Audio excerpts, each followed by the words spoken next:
بنات، معاكم ايه؟ النهارده انا عايزه اعرفكم ايه هو التونر وايه انواعه وازاي تحطيه. فيلا بينا نبدا الفيديو.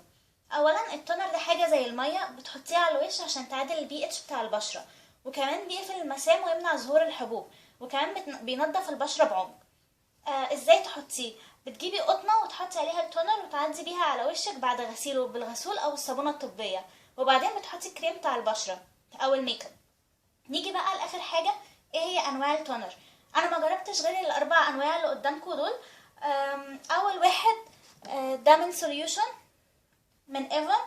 ده حلو قوي وبيقفل مسام البشره، وبحب استخدمه بعد الغسول بتاعه. ده سعره كان حوالي 25 جنيه، بس طبعا الاسعار دي بتتغير من شهر للتاني.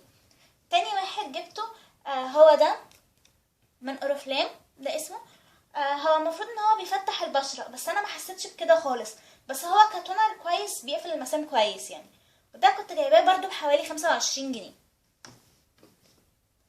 تالت واحد هو الاسكينول، وده انا بحبه قوي. بحسه بينضف بعمق، واحيانا كمان في الشتاء ببقى مش عايزه اغسل وشي كتير فبستخدمه لوحده، بحسه بينضف البشره.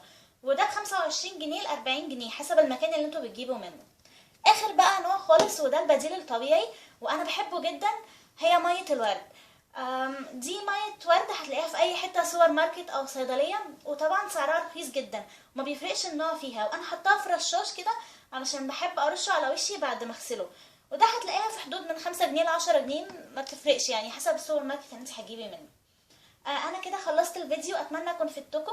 ما تنسوش تعملوا لايك وسبسكرايب وشير، وهحط لكم لينك الفيسبوك والانستجرام في صندوق الوصف. اشوفكم في فيديو جديد.